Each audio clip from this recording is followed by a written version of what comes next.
रायपुर से 8 साल की बच्ची दुर्गा यादव को लापता हुए 5 दिन से ज्यादा हो गए हैं, लेकिन अब तक बच्ची का कुछ पता नहीं चल सका। पुलिस हर एंगल से जांच कर रही है, लेकिन कोई सुराग नहीं मिल रहा है। प्रदेश में अपहरण और बच्चों के गायब की घटनाएं राजधानी रायपुर में सबसे ज्यादा हो रही हैं।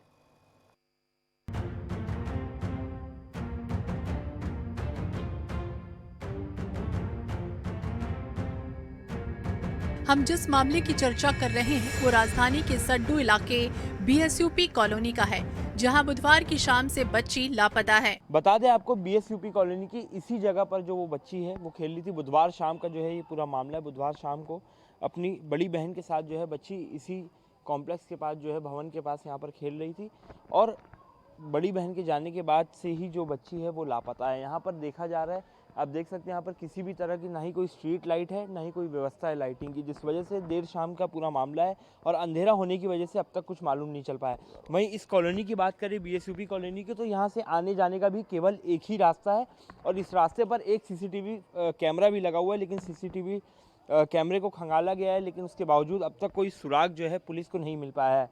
फिलहाल आसपास के लोगों का यही कहना है कि एक सफ़ेद कार के पास जो है वो बच्ची खेल रही थी और जब बच्ची गायब हुई उसके बाद से ही जो वो कार है वो भी गायब है। बच्ची के लापता होने की रिपोर्ट विधानसभा थाने में दर्ज कराई गई।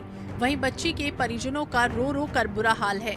बच्ची के पिता का कहना है कि उसकी किसी से दुश्मनी नहीं थी जो बदला लेने के लिए कोई बच्ची को उठा कर ले जाए। बच्ची शाम से गायब 7-8 बजे करीब। पारिवारिक ऊपर किसी के ऊपर शक नहीं है, ना मेरे से कोई जाति दुश्मनी नहीं है। कोई लड़ाई झगड़ा नहीं। वो भवन के पास थी, भवन के पास खेल रही थी और 6 साढ़े 6 बजे करीबन इनके पापा बुलाए हैं, आओ बेटा खाना खाना करके। तो बच्ची, बड़ी बच्ची एक और थी उसके साथ, दोनों बहन थे, उनको बुलाया तो बोली कि मैं नहीं जाऊंगी, अभी मैं पैर में दर्द दे रहा है, मैं ऊपर तक नहीं चढ़ पाऊंगी।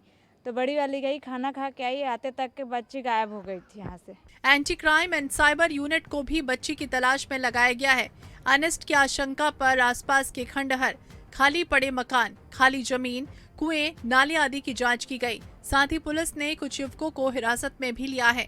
उनसे पूछताछ की जा रही है, लेकिन बच्ची का कोई सुराग नहीं मिला।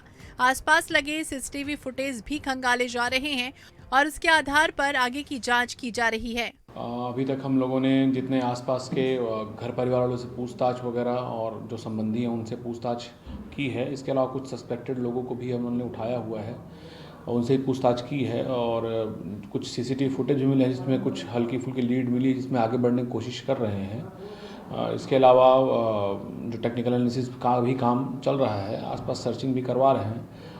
वर्तमान में अभी इस पे इतना ही है, बाकी काम जारी है। नाबालिग बच्चों के गायब होने के आंकड़े देखें तो पिछले 22 सालों में राजधानी रायपुर में अब तक 9,032 नाबालिग गायब हो गए, जिसमें 5,829 लड़कियां हैं। इस घटना से आशंका जताई जा रही है कि राजधानी रायपुर में बच्चा चोरी करने वाला गिरोह फिर सक्रिय हो गया है।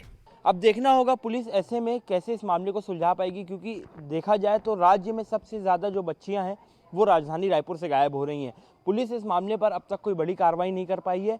हालांकि जो बच्चा चोरी के मामले हैं उस पर पुलिस का यही कहना है कि बच्चा चोर गिरोह कोई भी यहाँ पर सक्रिय नहीं है, लेकिन इस तरीके के मामले लगातार जो है सामने आ रहे हैं। कैमरामैन मलकीत सिंह के साथ मोहम्मद सैन, NH 24/7 रायपुर।